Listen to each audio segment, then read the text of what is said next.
बिस्मिल्लाहिर्रहमानिर्रहीम, अस्सलाम वालेकुम। मैं हूं आपका होस्ट चौधरी इरफान ज़हीर और आपको स्पोर्ट्स क्लब में वेलकम कहता हूं। नाज़रीन, जैसे आप जानते हैं कि हम अपने शो के अंदर हर दफ़ा एक न्यू गेस्ट को लेके आते हैं और जो हमेशा लेके आते हैं स्पेशल गेस्ट होते हैं। बट आज लोकेशन से आपको आइडिया हो रहा होगा कि आज का शो थोड़ा सा डिफरेंट है और स्पेशल भी है। पाकिस्तानी क्रिकेट के अंदर बहुत ज़बरदस्त किस्म के बैट्समैन और बॉलर प्रोड्यूस हुए, बट एक टाइम 90s के बाद आया कि पावर हिटर का कॉन्सेप्ट भी आना शुरू हुआ पूरी दुनिया में, और पाकिस्तान ने भी बहुत ज़बरदस्त किस्म के पावर हिटर प्रोड्यूस किए। आज इन्हीं में से एक सुपरस्टार, एक लेजेंड हमारे साथ शो में मौजूद हैं। इनकी पावर हिटिंग से हम बहुत ज़्यादा इंजॉय करते थे, महसूस होते थे, और आजकल इनके एनालिसिस भी बहुत दबंग हैं। हमारे साथ शो में मौजूद है the one and only legend Imran Nazir. अस्सलाम वालेकुम इमरान भाई। वालेकुम अस्सलाम। बहुत शुक्रिया आपके टाइम का। No problem. बड़े टाइम से बात करना चाह रहे थे और आज तो स्पेशल डे मेरे लिए भी है कि मेरी बर्थडे और आपके साथ शो हो रहा है, तो दोनों तरह बड़े मेरे चले वेल माशाल्लाह, वेरी वेरी हैप्पी बर्थडे जी। Thank you so much. अल्लाह ताला आपको लॉन्ग लाइफ और सेहत तंदुरुस्ती दे जज़ाकल्लाह। और खुश रहें अपनी लाइफ में। आमीन जी आमीन। इमरान भाई, कोशिश करेंगे कि आज आपकी पूरी लाइफ को हम डिस्कस करें, क्रिकेटिंग पर्सपेक्टिव में भी और वैसे भी। ऑब्वियसली आपने बहुत ज़्यादा लाइफ में इंटरव्यूज़ दिए होंगे, बट हम कोशिश करेंगे ओवरऑल सबको समराइज़ किया जाए। थोड़ा सा अर्ली डेज़ की तरफ पहले चलते हैं। ऑब्वियसली हमारा ट्रेडिशन यही है कि पाकिस्तान में 90% जो यंगस्टर हैं वो क्रिकेट ही खेलते हैं, तो ऑब्वियसली पैशन शायद क्रिकेट ही आपका भी होगा। तो किस तरह स्टार्ट की? क्या आपका भी ट्रेडिशन वही था, ट्रेडिशन की तरह कि टेप बॉल से स्टार्ट किया आपने? जी बिल्कुल इरफान, अगर बात करें अर्ली डेज़ की तो आई थिंक मेरे ख्याल में हर बच्चा हमारे टाइम पे अगर बात करें तो उस वक्त खेल कूद ही था, और वो मेरे ख्याल में बहुत ज़्यादा मज़े का टाइम होता था। बिकॉज़ आज अगर बात करें, आज एक तो बच्चों में उतनी जान भी नहीं है, बिकॉज़ ना तो वो किसी खेल में इन्वॉल्व है, अगर जो है वो देख ले वो कितने स्ट्रॉन्ग है। तो हमारे टाइम पे होता क्या था कि गले स्ट्रीट क्रिकेट होती थी, बाकी और बहुत सारी गेमें होती थी, भाग दौड़ में ही रहते थे। घर से मार पड़ना कि आपने बाहर नहीं जाना, लेकिन क्या है कि खेल कूद के लिए बच्चे को क्या चाहिए, खेल कूद के अलावा और कुछ नहीं। और खैर मार भी पड़ती थी, लेकिन फिर भी कहीं ना कहीं किसी न किसी खेल में इन्वॉल्व मेरा मानना ये है कि उस टाइम पे सिर्फ दो चीज़ें थी, या बच्चा पढ़ाई की तरफ स्टूडियस होता था या स्पोर्ट्स की तरफ था। अब तो ना वो दोनों तरफ बच्चे, ना उस साइड पे सारे, जिस तरह आपने कहा मोबाइल और इंटरनेट, इन चीज़ों में सब चले गए। जी जी बिल्कुल इरफान भाई, आपने नाम है वो कहते हैं ना, खेलोगे कूदोगे होगे ख़राब। आप कहते हैं अब खेलोगे कूदोगे बनोगे नवाब। सही है, ठीक है कि नहीं? तो वो टाइम की बात है। और देखो उस वक्त हम लोग बात करते थे कि यार बच्चों को खेल कूद में मना करते थे, लोग कहते थे, हर माँ बाप चाहता था कि यार मेरा बेटा पढ़े। बिकॉज उस टाइम पे क्या था कि हर माँ बाप चाहता था पढ़े, कहीं ना कहीं अच्छी जॉब मिले और अपने बाप का जो है ना सहारा बने, और ये अच्छी थिंकिंग थी, इसमें बुरा नहीं है। आज क्या है, आज ज़रा थोड़ा डिफरेंट है कि हर माँ बाप चाहता है कि मेरा बेटा कहीं ना कहीं स्पोर्ट्स में इन्वॉल्व रहे ताकि वो स्टार बने, और ये भी अच्छी चीज़ है, इसमें कोई बुरी बात तो नहीं है। हाँ, अगर मेरी बात करें, देखो स्टेट क्रिकेट होती थी, उसमें गलियों महलों में हम लोग खेलते थे, और काफ़ी सारा दिन क्रिकेट खेलना।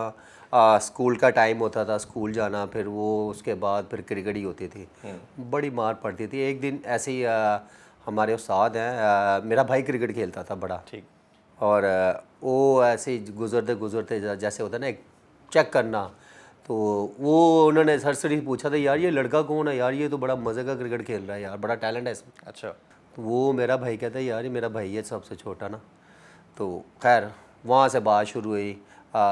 थोड़ा सा मैं ज़रा वो कहते हैं ना, वो लड़ाई झगड़ों में ज़रा थोड़ा इन्वॉल्व रहने वाला बच्चा था। लेकिन सेहत से लगता नहीं आपकी। हाँ, तो वो क्या है कि वो थोड़ा लालच दिया भाई ने कि मैं आपको ना क्लब लेके जाऊँगा, अच्छा, क्रिकेट खिलाऊँगा, तो आपने ये आवारागर्दी, एक सिंपल सा लफ्ज़, वो कहते हैं ना इन चीज़ों में इन्वॉल्व नहीं होना।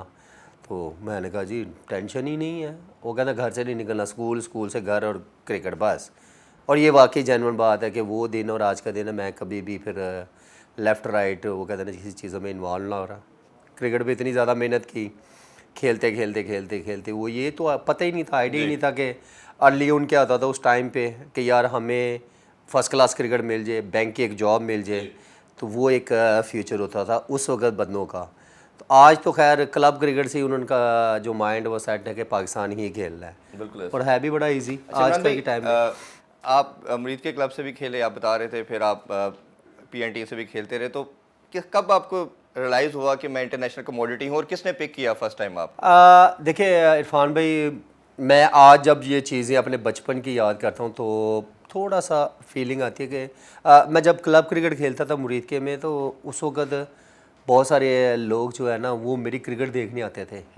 उस टाइम पे तो आइडिया नहीं था, लेकिन आज ये चीज़ फील होती है कि ये तो खैर शुरू से ही वो कहते हैं ना स्टार वाली बात ही होती है। जब आपको 4 बंदे देखने आ रहे हैं स्पेशल जी। कि यार एक बच्चा है बड़ा टैलेंटेड है, बड़ा अच्छा क्रिकेट खेलता है और मज़े की मैचेस ऐसे भी होते थे, उसमें भी बड़े लोग देखने आते थे। तो ये तो ऑनेस्टली मेरे तो फीलिंग, मुझे तो पता ही नहीं था कि भाई कल को हम कहीं स्टार भी पाकिस्तान की तरफ से भी खेलेंगे। जी। लेकिन क्या है, मेहनत की।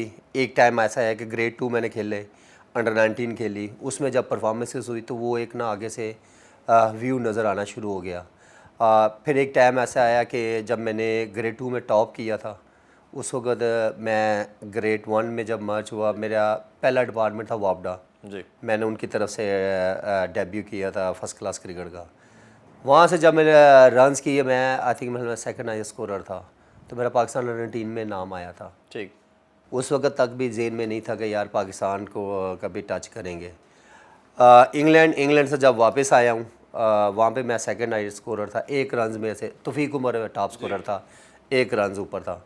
और जब वापस आया हूँ साउथ अफ्रीका आई, तो बीच में चलो थोड़ा इंटरेस्टिंग भी डालते हैं, एक स्टोरी है जी, जो जरूर, अक्सर sure। लोग करना चाहते हैं, बात करते हैं। एक हैपन हुआ, मेरे बैग में से पिस्टल निकला। अच्छा, वो 3-4 दिन फिर मैंने हवालात में गुजारे। वो क्या ऐसी स्टोरी? ऐसे ही बस वो कहते हैं ना, वो भी एक बुरा सपना ही था। अच्छा। हाँ, तो वो उस वक्त पीसीबी ने बड़ी हेल्प की, ये एक बड़ी वो भी स्टोरी थी।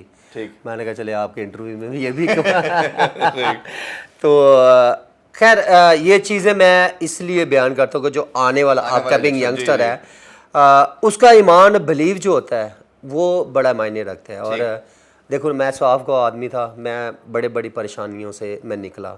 रिसेंटली मैं उस पर भी आऊँगा, रिसेंटली एक इंजरी आई मेरे पे जिसकी वजह जी, से मैं उस पे cricket से- सेपरेट हाँ। आपसे डिस्कशन करूंगा। तो कहने का मकसद है कि आपका ईमान बिलीव जो है ना वो मजबूत रहना और चाहिए। फर्स्ट टाइम जब टीम में अच्छा, जो आप पहले बात कर रहे थे कि मैं भी पीएनटी ज्वाइन किया आपकी वजह से और अब्दुल रज़ाक की वजह से, हम आप लोगों के मतलब आप हमारे लिए हीरोज थे। जी जी, बिल्कुल आप लोग बिल्कुल। शाहिद अफरीदी, इन वसीम अकरम, इन सबको देख के हमने देखिए भी इरफान भाई, हम लोग भी जब शुरू में क्रिकेट देखते थे तो हमें तो खैर अगर मैं इमरान खान साहब की बात करूं तो हमें उस टाइम पे नहीं पता था। जी, लेकिन क्या है कि हमारा एक रोल मॉडल था वो बंदा। बिल्कुल ठीक। उसके बाद जब क्रिकेट का थोड़ी आइडिया समझ आया तो फिर पता चला जी खान साहब ऑलराउंडर थे।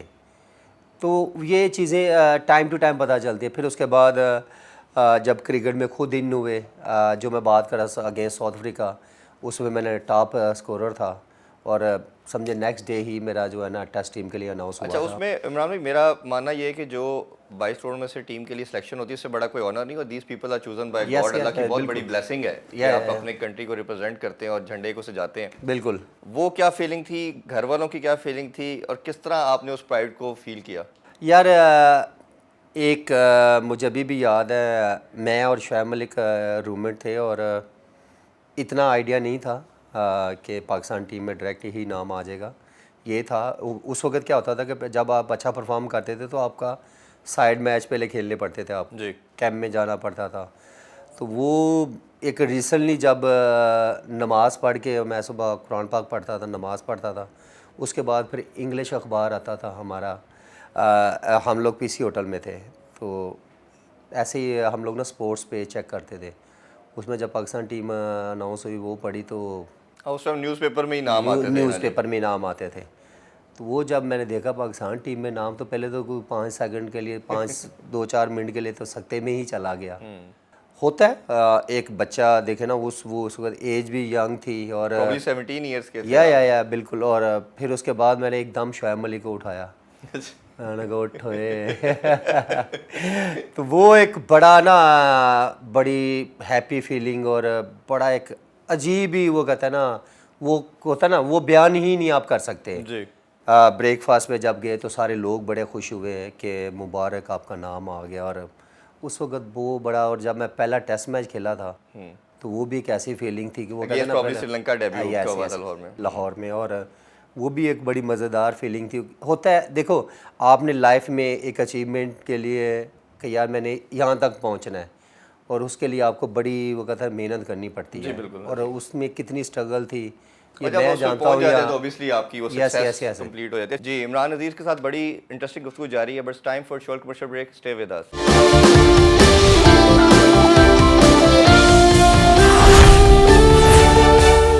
Welcome back in sports club. Imran Aziz से कुछ मजीद क्वेश्चन करते हैं। कैरियर की बात करते हैं। टेस्ट आप गालबन बहुत कम 8-9 मैचेस खेले, 27 ओडीआई और प्रॉब्ली 25 T20 खेले, बट जो आपका कैरियर आगे जाता रहा आपको ज़्यादा ओडीआई और T20 में स्पेशलिस्ट बनाते गए।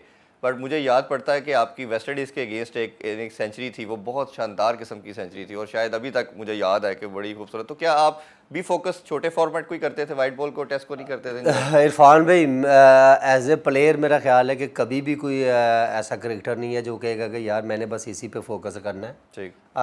T20 वगैरह तो खैर अब आई है ये क्रिकेट। जिस वक्त हम लोग खेले तो उस वक्त ऊंची हिट भी नहीं मारने देते थे। जी। आज अल्हम्दुलिल्लाह माशाल्लाह ऐसे ऐसे टैलेंट है जो उल्टी सीधी और जिसे हम लोग कहते हैं लट्ठे और पता नहीं क्या क्या, वो कहते हैं ना 0% टैलेंट वाला, वो कहते हैं ना लठ चलाने वाला बैट्समैन, वो कहते हैं ना टॉप पे है।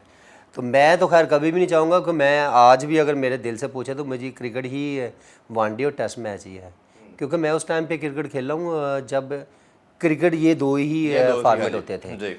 बाकी आजकल के तो देखो ना, वो बेचारे वो कहते हैं ना, कुछ लोगों को मशहूर है कि यार ये 3-4 बॉलों पे ही प्लेयर है, उसको भी दुनिया मानती है आज, वो उनको सर पे उठा के रखा हुआ है। तो मैं तो कभी भी नहीं चाहूँगा। तो हाँ, ये डिसाइड बाकी बंदे डिसाइड कर लिया था कि यार इसको वनडे के लिए ही रखा जाए। पावर हिटिंग आप करते? अच्छा, ये इतनी अच्छा पावर हिटिंग का अब मैं आपको बताऊँ, अगर आज भी देखा जाए तो मेरी टेस्ट में एवरेज इतनी अच्छी है जी, वो अल्हम्दुलिल्लाह। बाकी बड़े हाँ, तो वो कहने का मकसद है कि और भी बहुत सारे ऐसे प्लेयर हैं। देखो आपकी टाइमिंग अच्छी है, आप अगर बेसिकली तो परफॉर्मेंस से आपको मतलब रहना चाहिए ना जी। तो अगर आपने बिल्कुल ही सोच लिया कि डिसाइड कर लिया कि यार ये थोड़ा रैश खेलता है, तेज़ खेलता है, तो इसको बहुत सारे ऐसे प्लेयर हैं जो टेस्ट मैच तेज़ खेलते हैं। जयसूर्या था, सारे ऐसे थे, ऑस्ट्रेलिया था। देखो हमारे यहाँ प्रॉब्लम क्या है कि हम लोग अनफॉर्चुनेटली के क्रिकेटर्स को बहुत सारे ऐसे कम है।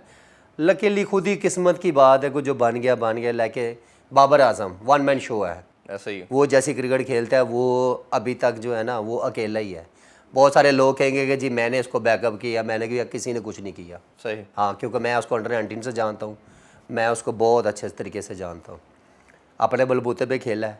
हाँ, अल्लाह ना करे कल को अगर उस पर बैट पे आ जाता तो फिर मैं देखूंगा कौन उसके साथ खड़ा करता है। ऐसे ही। तो कहने का मकसद है कि टैलेंट बहुत है, आप भाई खिलाएं, आप परफॉर्मेंस से लें।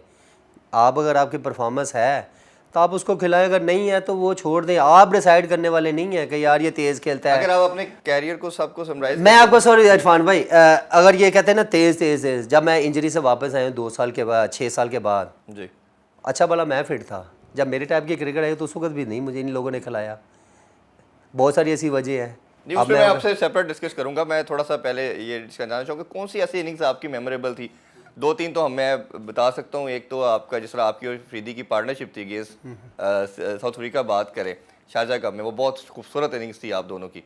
कौन सी आपको दिल के कौन सी करीब इनिंग्स है? देखिए मैं अगर बात करूँ तो आई थिंक मेरे ख्याल में अगेंस्ट वेस्ट इंडीज़ 2000 में 131 जो जी, टेस्ट मैच में किया था, वो क्या था कि टी के टाइम और एंड में वो एक बड़ा कम कहते हैं ना टाइम होता है, और उसमें मैंने 96-98 किया। वो मुझे एक भी तो दुख है कि उस पीरियड में मुझे 100 करना चाहिए था।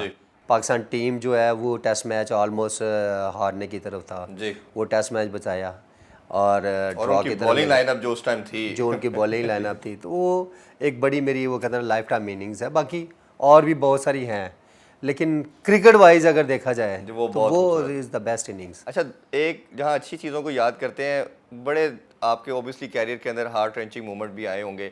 हम Pakistani as a cricket fan 2 world cup नहीं भूलते, एक 99 का ओडीआई का वर्ल्ड कप का फाइनल और एक 2007 का वर्ल्ड कप का फाइनल। बिल्कुल। पाकिस्तान जिस तरह क्रिकेट खेल रहा था 2007 में भी, मेरा ख्याल है कोई करीब तर भी नहीं था हमारे, और फाइनल में भी जिस तरह हमारी बॉलिंग लाइनअप थी और बैटिंग भी थी वो बहुत ज़बरदस्त थी। और जिस तरह का स्टार्ट आपने दिया, आई स्टिल रिमेंबर कि जिस तरह आप एक ओवर में 3-3 4-4 चौके लगा रहे थे, लग रहा था कि शायद हम 12-15 ओवर में ही मैच खत्म कर बिल्कुल देंगे, ऐसे ही। और आप प्रॉब्ली रन आउट हो गए। रन आउट हुआ था। तो क्या फीलिंग थी उस हारने के बाद, और आपको कितना as a player, as a member, जिस तरह की आप बैटिंग कर रहे थे, कितना दुख हुआ? इरफान भाई, वो आज तक ज़िंदगी में मेरा ख्याल है वही एक चीज़ का दुख है। सही। वो एक ऐसा मैच था मेरी लाइफ में कि बड़ा एक टर्न ओवर कह सकते हैं, और जिस टाइप की मैंने स्टार्ट की इनिंग्स और जो कॉन्फिडेंस था और जिस तरह बैट पे बॉल आ रहा था, देखो एज ए बैट्समैन आपका अच्छा दिन होता है ना तो आपका बड़ा मज़े से मिडल हो रहा है, जिस तरह मारते हैं फिर हिट लगती है। तो वो दिन ऐसा था, और वो ये बात सच थी कि 12-13 ओवर में ही ख़त्म होना था, क्योंकि ऑलरेडी एक चीज़ मैंने डिसाइड कर चुका था कि अब मैंने जो है ना, मैंने ऑलरेडी यूनुस खान को बोला था कि ये जो बॉलर आ रहा है जुकंदर शर्मा, अब एक एंड पे खबस खड़े रहना, क्योंकि इंजरी थी मेरी, मैं भाग सकता ही नहीं था। तो वो भी एक अनफॉर्चुनेटली एक हैपन ही था और रन आउट हुआ जी। उसके बाद देखना फिर मिसबा ने बड़ी अच्छी इनिंग्स की और बड़ा मैच लेके चला।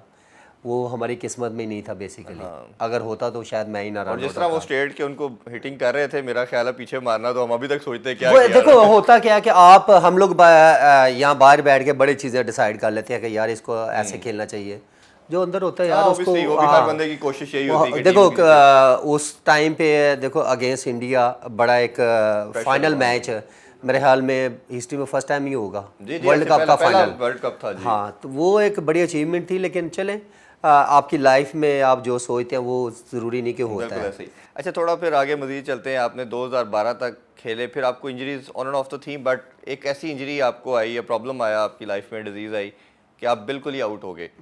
एक तो वो हमसे ज़रूर शेयर करें, क्या प्रॉब्लम आया, और उस मुश्किल टाइम में क्या किसी ने आपको बोर्ड की तरफ से या किसी आपके ओबियसली इतने क्रिकेटर्स दोस्त थे, किसी ने मुश्किल टाइम में आपकी हेल्प की, सपोर्ट किया? यार इरफान भाई वो तो खैर है, मेरा दिल से दुआ है कि अल्लाह ताला ये किसी दुश्मन को भी ना ऐसी बीमारी दे।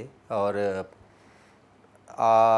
वो भी मैं समझता हूँ कि जिस तरह 6 साल मैंने गुजारे हैं, ये मैं जानता हूँ, ये मेरा रब जानता है और या मेरे घर वाले जानते हैं। और उस टाइम पे जहाँ तक बात है, मैं अक्सर ना दबे लफ्ज़ों में ही बात कर जाता हूँ, दिल नहीं करता, लेकिन वो किसी ने सच कहा है कि आप अच्छे वक्त और बुरे वक्त का साथी आपको बुरे टाइम पे ही पता चलता है। अच्छे टाइम पे सारे आपके साथ होते हैं, थे साथ और लेकिन जब भी ऐसा टाइम आया तो उस वक्त पता चला कि कौन साथ है कौन नहीं है। लेकिन छोड़े, अब क्या दिल नहीं करता। लेकिन एक ही वाहद बंदा था, अब्दुल रज़ाक, ठीक। बेस्ट फ्रेंड, और मेरा आज भी वो भाइयों की तरह, और हमारा शुरू से बड़ा एक अच्छा रिलेशन है और एक फैमिली की तरह बिल्कुल मेरे साथ खड़ा रहा है। फिर मैं अगर मैं बात करूँ शाहिद खान अफरीदी की, ठीक। तो उसने जो लास्ट मेरी ट्रीटमेंट थी बहुत एक्सपेंसिव, और उसमें मेरे सारे जितने भी ट्रीटमेंट एक्सपेंस थे वो सारे मुझे अफरीदी ने ही जो है ना उसने ही पे किए थे। अच्छा, माशाल्लाह। शायद अफरीदी फाउंडेशन से ही। तो वो एक अल्हम्दुलिल्लाह मेरा एक जब दोबारा मैं वापस आया हूँ, वो ऐसी चीज़ थी इरफान भाई कि वो डिज़ीज़ मेरा ख्याल है कि आपके एक जॉइंट में जब पेन होती है ना, तो वो कहता ना बंदे में लागे समझ आती है। और मेरे तो फिर भी 10 के 10 थे। अच्छा। 10 जॉइंट बड़ी और बात ऑलमोस्ट होती है। 6-7 साल आपकी वो disease- अराउंड कोई हाँ 6 साल, और 7वें साल जो है ना मैं फिट हुआ। मुझे दुख एक चीज़ का ही है कि एक ऐसी इंजरी के बाद मैं वापस क्रिकेट में वापस आया, तो जब क्रिकेट में आगे मुझे किसी ने हेल्प नहीं की तो वो मुझे दुख रहेगा कि ऐसा नहीं होना चाहिए था। देखो ये किसी के ऊपर भी आ सकती है ये बिल्कुल चीज़, ऐसे ही है। ऐसे ही है। और यहाँ पे अगर मैं बात करूँ तो पीछे भी एक इंटरव्यू में किसी ने बात कहा यार युवराज एक ऐसी डिजीज़ से गुजरा, जी जी, और बिल्कुल। कैंसर वर्ल्ड कप खेला, उसको वर्ल्ड कप जीता। सारे जो है ना उस एक्सपेंस जितने भी है जी। हेल्प की, उसकी सारे ट्रीटमेंट वगैरह करवाई, और वापस जब आया तो उसको बिल्कुल वर्ल्ड कप उन्होंने जिता दिया उसने अपने मुल्क को। तो हमारा क्या है कि यहाँ पे इसी चीज़ का दुख है कि ये नहीं होना चाहिए। देखो पीसीबी सर आँखों पे हमारा, वो कहते हैं ना हमने जवानी पूरी दी मुल्क के लिए, और दुख होता है कि जब आपके ऊपर बुरा टाइम आए तो और पीसीबी आपके साथ ना खड़ा हो। इवन के ये नहीं ओनली फाइनल एक टाइम पे बस हेल्प की, वो भी कहते हैं नॉर्मल, और वो भी जिस तरह की मुझे पता है, तो वो कहना नहीं चाहिए, लेकिन क्या है कि दुख होता है। जी, ऑब्वियसली आपने जिस अदारे, जिस ऑर्गेनाइजेशन के लिए अपना सब कुछ दिया हो, तो इंसान नेचुरली उससे एक्सपेक्ट भी करता है, चाहे यस किसी यस relation यस में भी ऐसे ही। बिल्कुल। और वो एक चीज़ का मुझे जो है ना, मुझे शायद इंजरी का उतना दुख नहीं है जितना मुझे इस चीज़ का कि यार किसी ने भी नहीं पूछा, और कोई भी ऐसा बंदा नहीं, इवन के यार किसी ने एक फ़ोन तक करके नहीं पूछा कि यार इमरान जी तेरी तबीयत कैसी है। और इमरान भाई, जब आपने रिकवरी की, उसके बाद क्रिकेट आपने खेलनी दोबारा शुरू की, तो किसी और आपने लीग क्रिकेट या उसके लिए भी ट्राई नहीं की या? यार इरफान भाई बात पता क्या, वो कहता है ना जब अपने ही घर में ही मुझे जो है ना वो क्रिकेट नहीं खेलने दे रहे, तो फिर बाहर कौन खुलाएगा? बाहर के तो देखे ना करंट प्लेयर लेकिन उनको अभी हमने चाहिए। आपकी कुछ शारजा के अंदर और डोमेस्टिक के अंदर हिटिंग देखी है, अभी तो आप पूरी उसी तरह फॉर्म में यार हैं। देखो ना, जब एक आदमी दिल बर्दाश्त होता है, फैमिली वाला बंदा हूँ, 6 साल में जितने एक्सपेंस है मेरे जो भी था मैंने बेच बाज के अपने ऊपर लगाया कि यार मैं वापस क्रिकेट में आऊँगा तो करूँगा कवर इंशाल्लाह, क्यों नहीं। तो जब वापस आया हूँ तो वो कहता है ना पास भी नहीं क्रिकेट में लगने दिया, और क्या है कि वो कहते हैं ना पहले सुनते थे, लेकिन अब जब अपने ऊपर बीती है कि हाँ चाचा ताए माँ बाबा ही जो है ना, अभी क्रिकेट में है क्या, यही तो है कि जो जिसकी पीआर है पीआर पे खेल रहा है, बाकी टैलेंट कितना को है, हाँ बस उतना ही है, वो कहते हैं ना बस चल रहा है सिस्टम। अच्छा चलें, थोड़ी सी अब लाइटर मूड में चलते हैं चीज़ें, और जो करंट क्रिकेट है उस पर थोड़ी सी डिस्कशन, आपका ओपिनियन भी ले लेते हैं, क्योंकि माशाल्लाह बड़े ज़बरदस्त आपके एनालिसिस भी होते हैं। एक और प्रॉब्लम की बात करें तो ये डिपार्टमेंटल क्रिकेट के हवाले से लड़कों को काफ़ी प्रॉब्लम आ रहा है। मैंने काफ़ी ज़्यादा इस पर शोज़ किए, काफ़ी एक्स क्रिकेटर से भी और जो करंट क्रिकेटर है, सब ने कहा कि इसको रिस्टोर होना चाहिए, ये डिपार्टमेंट हमें लुक आफ्टर करता है, जिस तरह आप भी वापडा से खेले। तो अब अगर किसी के पास जॉब नहीं होगी, खान साहब का ओबियसली विजन तो ठीक है, वो कंपेटिटिव क्रिकेट के हवाले से वो चाह रहे हैं कि क्रिकेट हो, और लड़के, हमारा मानना भी है, बट प्रॉब्लम ये नज़र आता है, कॉन्ट्रडिक्शन इधर आती है कि हमारा प्रोग्रेसिव कंट्री है, हमारे पास वो रिसोर्सेज नहीं है जो ऑस्ट्रेलिया, न्यूजीलैंड या इंग्लैंड के पास है, और 22 करोड़ की आवाम है, और जिस तरह 700-800 लड़का जॉबलेस हो गया है, अब 192 लड़कों को आप एक एम्बिट के अंदर ले आएंगे, बाकियों को आप अपॉर्चुनिटी नहीं देंगे, तो किससे वो सर्वाइव करेंगे? क्योंकि आप करंट क्रिकेट भी खेल रहे हैं, सबको जानते हैं भी, आप इस डिसीजन को कैसे देखते हैं? देखिए जिस दिन ये डिसीजन हुआ था कि जी डिपार्टमेंट बंद हो गए हैं और पीसीबी ने सारा ये होल्ड कर लिया और ख़ुद ही पीसीबी ही टीमें बनाएगा, तो वो रिज़ल्ट भी आपके सामने ही है। ये चीज़ का दुख हुआ है मुझे, आज दुख होता है कि शायद मैं डिपार्टमेंट में होता तो वहाँ से मैं क्रिकेट खेल के, और मैं ग्रेड 2 से मैंने क्रिकेट शुरू की थी, जब मैं इंजरी से वापस मैं उसमें 100 भी किया, लेकिन बहुत सारे ऐसे बंदे हैं वो चाहते थे कि यार इमरान नज़ीर को ना पास आना देना क्रिकेट में। ये मैं उनके नाम तो नहीं लेना चाहूँगा, लेकिन बड़े बड़े ऐसे ऐसे उस टाइम पे जो थे आगे, ये वर्ल्ड थे उनके कि यार इमरान नज़ीर को नहीं। 2 साल लाहौर कलंदर ने अपने साथ रखा जी, पीएसएल में मेरा ऑप्शन में नाम आता रहा, किसी ने नहीं लिया, ठीक है। तो ये चीज़ें देखें ना, जब इस तरह आपने करना है तो बात तो सही है ना, फिर मैं आज ये चीज़ कह रहा हूँ कि यार पीआर ही है ना, तो वो चीज़ मैं शायद अपने अंदर, मैंने ना, मुझे इन चीज़ों से नहीं मैं कहता हूँ यार मेहनत करके मैं खुद यहाँ तक पहुँचा हूँ, मेरी पीआर होती तो शायद मैं बहुत आगे निकल जाता, लेकिन मैं नहीं चाहता कि भाई मैं अपनी मेहनत करके खुद आया हूँ, मैं अपना नाम खुद ही करना चाहता हूँ। अच्छा, दूसरी बात, डिपार्टमेंट जिस दिन बंद हुए तो उस दिन ये आइडिया होगा था कि हमारे मुल्क की क्रिकेट टोटली जो है ना अब ऑफ की तरफ है। इमरान नज़ीर से बड़ी ज़बरदस्त गुफ्तगू कर रहे हैं हम, अभी छोटा सा कमर्शियल ब्रेक ले जाते हैं, कहीं ना जाइएगा, हमारे साथ रहिए।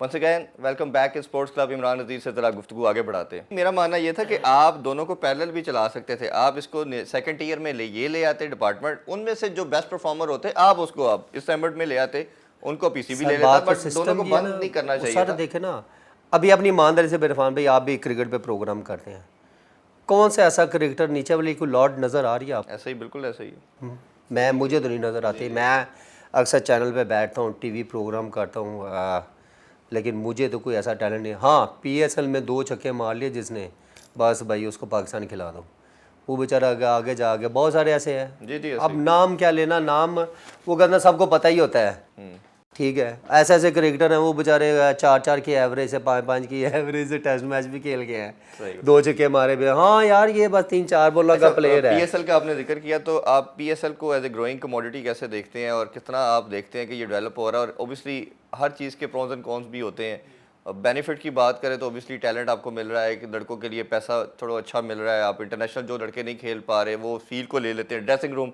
इंटरनेशनल प्लेयर के साथ, फॉरेन प्लेयर के साथ शेयर कर लेते हैं। बट उसका डिसएडवांटेज भी 2 तरह का, एक तो आपने जैसे बताया कि वो जल्दी पिक करके ले आते हैं, होना आपका कायदन ट्रॉफी चाहिए, सिलेक्शन का क्राइटेरिया आपने अनफॉर्चुनेटली पीएसएल बना दिया। और दूसरा इसके साथ सेकंड क्वेश्चन भी ले ले मेरा, ये कि अब जिस तरह रमीज राजा साहब ने कह दिया जूनियर पीएसएल का, अब वो भी अक्टूबर में होने जा रही है, उसमें भी बड़ी लंबी डिबेट एक शुरू हो गई है। कुछ एक्स क्रिकेटर जिसमें मोहम्मद हफीज़ हो गया और 2-4 राशिद लतीफ़ और इन्होंने सब ने कहा कि नहीं होनी चाहिए, कि आप अपने बच्चों को अगर T20 पे अभी से लगा देंगे तो वो शॉर्ट फॉर्मेट की तरफ चले जाएंगे और पैसे कमाने की तरफ चले जाएंगे, उनका विजन जो लंबी क्रिकेट है उससे फोकस आउट हो जाएगा।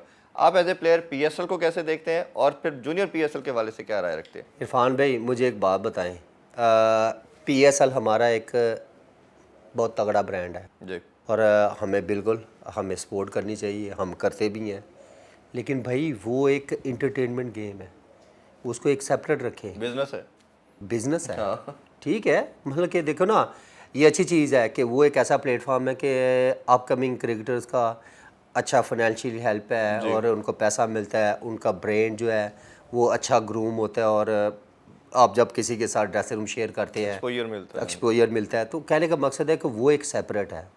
उसको आप पाकिस्तान टीम के साथ या पाकिस्तान क्रिकेट के ऐसी क्रिकेट के साथ अटैच करेंगे तो वो टोटली रॉन्ग है। ये मैं नहीं, सारा आदमी ही कहेगा भाई देखो ना T20 क्रिकेट है, और T20 की क्रिकेट के ऊपर आप पाकिस्तान टेस्ट क्रिकेट नहीं खिला सकते भाई। जो अभी आपने बात की कि उसके देखो ना, हम लोग शुरू से 40-40 ओवर्स के 35-35 40 ओवर 50 ओवर के मैच खेलते थे जी। अब तो रह गया फिर T20 ना। अब मुझे अपनी ईमानदारी से बताया ना कितने प्लेयर्स हैं जो जाके बारी लेते हैं। अभी दुआ करें कि आगे को हमें थोड़े अच्छे प्लेयर कुछ अर्से के लिए और मिल जाए कि सरवाइव कर ले, वरना तो देखें ना टेस्ट मैच में पहली पहली बॉल पे भी निकल के मारेंगे लोग। जी जी, क्योंकि आपकी आदत बन चुकी होती है। मेरे से पूछे ना, मेरे से ज़्यादा ये तो बेचारे आज इतने इतने बड़े हार्ड हिटर ना, मैं तो तब से मारता हूँ जब कोई भी नहीं मारता था। बिल्कुल ठीक, ऐसा ही है। तो कहने का मकसद है कि ये आपकी मशीनरी है, ये आपकी सेट हो जाती है, फिर आपको उसी फ्लो के साथ चलना पड़ता है। सब कुछ करवाएं, जिस चीज़ को इन्होंने प्रमोट करना चाहिए उसको क्यों नहीं कर रहे, ये सामने आना चाहिए। 50 ओवर की क्रिकेट जो है उसको दिखाएं टीवी पे, उसको अच्छा मैनेज करें, उसको दिलवाएं ना एक्सपोजर। 4 डे क्रिकेट है हमारी, उसको ऊपर लेके आए। उसको हाईलाइट ही नहीं किया जा रहा कहीं। हाईलाइट क्या, कुछ भी नहीं किया जाता ना। उनमें कोई प्लेयर short नजर ये कि आता आप रमीज राजा है, के उनमें जो प्लेयर परफॉर्म करता है वो बेचारा वो कहते हैं ना ऐसे ही जैसे किसी गांव में परफॉर्म कर रहा है, कोई पूछने वाला नहीं, कोई कहीं भी कोई स्कोप ही नहीं है। PSL में एक छक्का मारो तो पाकिस्तान टीम। मतलब इसका ये है कि आप भी डिसीजन के अगेंस्ट हैं जो जूनियर PSL हो रहा है। या देखें जूनियर PSL मुझे तो एक समझ नहीं आ रही कि वो करवाने का फ़ायदा क्या है। बच्चों को पैसे देने तो नीचे डोमेस्टिक में जाके दें ना उनको। आप क्लब क्रिकेट पे लगा देते हैं, क्लब क्रिकेट पे लगाएं ना, इनको क्लब क्रिकेट करवाएं भाई। 40 ओवर का मैच है जैसा पहले होते थे, उनको समझ तो आए ना क्रिकेट खेलनी कैसी है, सिचुएशन कैसे हैंडल करनी है। अब आप 20 ओवर अब आगे T10 भी आ गई है जी ठीक है, तो हाँ 2 क्रिकेट तो 2 ही रह गई है, T10 T20। अब इसको ही आप कह रहे हैं कि जी इसको ही हम लेके तो सारा कुछ कर लेंगे, तो भाई फिर तो गलत बात है। बहुत सारे ऐसे हमारे बंदे वो कहते हैं ना मैनेजमेंट में है, जिन बेचारों को खुद नहीं पता, वो आइडिया ऐसे ऐसे देते हैं। हाँ चल रहा है सर, ये देखे ना अभी तक आपके सामने ही है। वो कहते हैं ना बस अच्छा, किसी ने भी मैं आगे पावर हिटर के वाले से भी आपसे पूछना चाहूँगा। जब आप थे उस time 3 power hitter Pakistani team में थे, उससे पहले तो शायद कोई भी ऐसा नहीं था। आप थे, अफरीदी थे और रज़ाक थे, तीनों माशाल्लाह बड़ी खूबसूरत पावर हिटिंग करते थे।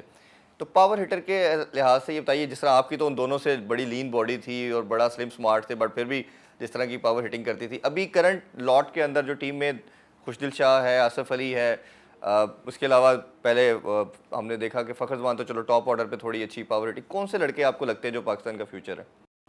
यार जिनकी खुशदिल शाह या आसिफ अली की अगर आप बात करें, इनको अब प्लेयर कह रहे हैं तो वो देखे ना, वो खेल रहे हैं तो इन्हीं को कहना है ना। यार देखो ना खेल रहे हैं, चले आपको भी पता है वो। अब मैं देखो ना, मैं तो जो चीज़ें लोगों को कहते हैं मैं तो उनको कहता, मैं इनके अगेंस्ट थोड़ी हूँ भाई। हैं छोटे हैं, लेकिन कहने का मकसद है कि उन्होंने अपने ऊपर टैग ही ऐसा लगा लिया। स्पेशली अगर मैं आसिफ अली की बात करूँ तो वो 3-4 1.5 ओवर का प्लेयर है जी, 5-7 बॉलों का है, उसमें के 7 बॉलों पे 7 छक्के थोड़ी मारे जाते हैं। कभी मारे हो किसी ने? हो ही नहीं सकता। ऐसे प्लेयर्स को तो चाहिए इतना एक्सपोजर मिलने के बाद यार अपनी क्रिकेट को और ग्रूम करें। जी बिल्कुल ऐसे ही। तो क्या किया उन्होंने कि वहीं के वहीं मुद्दत रह गए। अब 5-6 साल से टीम के साथ है। तो कितना देखे ना। इसी तरह खुशदिल शाह की एक अच्छी बात मुझे अच्छी लगी कि चलो उसने थोड़ा सा इम्प्रूव किया कि थोड़ा बॉलिंग में जो है ना एक अच्छा जो है ना ट्रेंड लेके आ गया कि चलो वो उसको फ़ायदा हो गया। बैटिंग नंबर ऐसे पे आए जहाँ पे देखो ना प्लेयर होते लगे मोहम्मद यूसुफ जी, ये उसी टाइप के नीचे मिडल आटा ना जी जी जी लेके जाए ना पूरा मैच है। तो इनके तो मैंने कभी भी आज तक कभी नहीं सुना, या आपने देखा हो, चलो मैं तो क्रिकेट से थोड़ा दूर ही हूँ आपने कभी देखा होगा इन प्लेयरों ने कि यार 5-6 की एवरेज है और मैच विनिंग्स ही नहीं खेली हो? मुझे तो नहीं याद, आपको याद हो, आप करते हैं शायद। तो कहने का मकसद है कि प्लेयर अच्छा वही होता है भाई। उन प्लेयर की आप बात करना, बाबर आजम की बात करें, रिजवान की बात करें। रिजवान देखना, मैं रिजवान को पहले बहुत मैं टीवी पे बैठ के उसको अर्ली ऑन बहुत ज़्यादा बोला हूँ ठीक है, लेकिन क्या है उसने यार जिस तरह मेहनत की और जिस तरह उसने आगे परफॉर्मेंस भाई आके ग्राउंड में आगे परफॉर्मेंस शो करवा दी है, तो प्लेयर तो ये होता है ना। इसमें एक लास्ट क्वेश्चन मेरा ले ले, वो ये है कि पाकिस्तानी टीम वर्ल्ड कप में मैंने आपके साथ एक चैनल पे ट्रांसमिशन हमने इकट्ठे किया था, उस पर भी हमने डिस्कशन की थी कि पाकिस्तान सेमीफाइनल फाइनल में हार जाएगा। वो यही था कि बाबर आजम और रिजवान, हम सब का मानना है नंबर 1 बैट्समैन है पाकिस्तानी पूरी लॉट के अंदर, बट इनका जो मेथड है, अगर मैं आप खुद भी उस पर क्रिटिसाइज़ करता रहा हूँ और अभी भी करता हूँ कि T20 को समहाउ सूट नहीं करता। वो इस तरह है कि ये पहले पावर प्ले के अंदर हार्डली आप देखते हैं तो 40-45 की 90% इनका ये रन्स करते हैं, जबकि बाकी टीम 60-70 की तरफ जाती है, तो पावर प्ले तो आप लूज़ कर जाते हैं। फिर एंड में पावर हिटर, जिस तरह हमने बात कर चुके हैं ऑलरेडी, आसिफ अली, ये भी हर दफ़ा परफॉर्म नहीं करते, तो दरमियान में ये कवर अप करने की कोशिश तो करते हैं, बट ओबियसली दरमियान में आप ये पावर हिटर हैं नहीं दोनों, उस तरह नहीं कर पाते जिस तरह करना चाहिए। तो पाकिस्तान क्रिकेट जो खेल रहा है वो 160-70 की खेल रहा है, बाकी जो इंग्लैंड हो गया, ऑस्ट्रेलिया हो गया, न्यूजीलैंड हो गया या इंडिया हो गया, ये 200 की क्रिकेट खेल रहे हैं। T20 की अगर हम स्पेसिफिकली बात कर लें, तो आपको क्या लगता है कि इनको या गेम चेंज करनी चाहिए या शर्जील खान और फ़खर जमान जैसे प्लेयर को T20 में आके लीड करना चाहिए और फिर पाकिस्तान के पास चांस है? इरफान भाई, आप जिन प्लेयर्स की बात कर रहे हैं ना, अगर आज भी मेरी बात माने तो इन 2 प्लेयर्स को टेस्ट और वनडे के लिए जो है ना, इनको सिर्फ रखें। अच्छा, PSL एक खेलने थे बस, हाँ, क्योंकि नाम बड़े हैं ना, तो अब तो T20 भी खैर है। तो कहने का मकसद, जब तक हम बात करते हैं या T20 अलग, वनडे अलग, टेस्ट मैच अलग, हमारी कौन सी टीम है T20 की, मुझे तो आज तक नहीं पता चला। बात वही, आपको पता हो तो मुझे बताइए, वनडे टीम कौन सी है हमारी और टेस्ट टीम कौन सी है? जी, सारे एक ही फ्लो में जा ही जा रहे हैं। ऐसे ही। तो जब हमारा सिस्टम ही नहीं चाह रहा कि हम कोई ऐसा कुछ ग्रूम करें या ऐसी कुछ चीज़ें करें, वो कहते हैं कि बस वो ओपनर है वही चली जाए, वो T20 हो, वनडे हो, टेस्ट हो, कोई भी हो। अब ये 2 प्लेयर हैं, 2 प्लेयर के अलावा तो नज़र कोई नहीं आता। ऐसे ही। नीचे बहुत सारे ऐसे बंदे हैं, आए आज आए कल गए, आज आए कल गए। वही रखें, शर्जील खान को रखें। शर्जील खान एक ऐसा बैट्समैन है जी जी जी, जो मेरे ख्याल में अभी तक पाकिस्तान का और कोई भी पावर हिटर ऐसा नहीं है ऐसे ही, तगड़ा, नो डाउट। जितना वो स्ट्रॉन्ग है। लेकिन उसकी भी वो थोड़ा, वो कहते हैं ना, जब आगे आपको फ्यूचर नज़र ना आ रहा हो तो फिर वह वहीं पे से रह जाए। उसका भी फिटनेस का इशू है। फ़खर जमान एक बहुत, मैं कहता हूँ कि बड़ा फिट, जो कहते हैं ना, होना चाहिए ऐसा बैट्समैन इस दौर में, जो मारे आके ऊपर से अच्छा दायरा यूटिलाइज करे। और वो भी बहुत कम, उसको कभी 1 डाउन और कभी 2 डाउन। जी, ऐसे ही। उसकी भी बैटिंग वो भी शफलिंग, तो वो भी बेचारा मुझे लगता है बीच में फंसा रहेगा। चलें, हम दुआ करते हैं कि ये चीज़ें इंप्रूव हों और आप भी, अगर क्रिकेट हम तो अभी थोड़ा बहुत देखी आपकी, तो अल्लाह करे कि आप भी दोबारा किसी तरह नहीं, मैं क्रिकेट खेल रहा हूँ और नो अल्हम्दुलिल्लाह फिट के, खैर पिछले बड़े अरसे से हूँ, खेलता हूँ और कहीं ना कहीं आपको नज़र आता रहूँगा। इंशाल्लाह हमें दुआ है कि आप थोड़ा सा चलें, एटलीस्ट पाकिस्तानी सुपर लीग तक तो अब ज़रूर खेले, ताकि नहीं, खिलाना ही नहीं है। जब टाइम था तब नहीं खिलाया, ज़बरदस्ती नहीं खिलाया, और अब क्या इन्होंने मुझे खिलाना है। और बात वही है ना, ये बात तो सच है ना, मैं अभी भी बहुत लोगों से फिट हूँ। जितने जितने अभी भी जैसे क्रिकेट खेल रहा हूँ और विदाउट प्रैक्टिस, तो वो कहता है ना, बात पता क्या, जब आगे से कोई नज़र, स्कोप ही नज़र नहीं आ रहा, तो फिर मुझे वो कहता है ना, फिर क्या ज़रूरत है। इमरान भाई, हम आपके लिए दुआ गो हैं, आपके सारी बहुत सारी दुआएं। कोई लास्ट नोट पे मैसेज देना चाहें अपने फैंस को? नहीं, फैंस के लिए हमेशा से मैं बड़ा दुआ गो हूँ और उनका बड़ा शुक्रिया अदा करता हूँ, क्योंकि ये फ़ैन की दुआओं की वजह से ही अल्लाह ताला ने मुझे दोबारा सेहत दी और क्रिकेट में कहीं ना कहीं नज़र आता रहता हूँ। और अच्छा है, देखो, आपके पीछे जब दुआएं हो ना, तो आपको कोई भी नहीं हिला सकता। बिल्कुल। सारी उम्र क्रिकेट भी नहीं खेलनी थी, नो अल्हम्दुलिल्लाह मैं अपना बिज़नेस करता हूँ और इमरान नज़ीर एसोसिएट में रियल एस्टेट का, तो उसमें मैं बहुत खुश हूँ और अच्छा भला। लेकिन हमारी ये अगेन दुआ है कि आप क्रिकेट के साथ भी किसी तरह कनेक्टेड रहे, ताकि हम आपको देखते हाँ, रहें। क्रिकेट के साथ मैं कनेक्टेड तो मैं हूँ ही हूँ, क्रिकेटर हूँ, और वो तो कहते हैं ना, कभी भी नहीं मैं छोड़ सकता। लेकिन ये है कि मैं एज ए टीम ओनर ही कभी आऊँगा तो आऊँगा इंशाल्लाह। हाँ, इंशाल्लाह अपनी टीम में ही करूँगा, और ये पता है सबको। जी, इंशाल्लाह। इंशाल्लाह। बहुत बहुत शुक्रिया आपके टाइम का, बड़ा मज़ा आया। Thank you very much. इंशाल्लाह कभी फ्यूचर में दोबारा आपको ज़हमत देंगे। No problem. नाज़रीन, आपने बड़ी खूबसूरत गुफ्तगू सुनी इमरान नज़ीर की। इंशाल्लाह आपसे मुलाकात होगी नेक्स्ट वीक। अपना बहुत सा ख्याल रखें। अल्लाह हाफिज़। पाकिस्तान जिंदाबाद।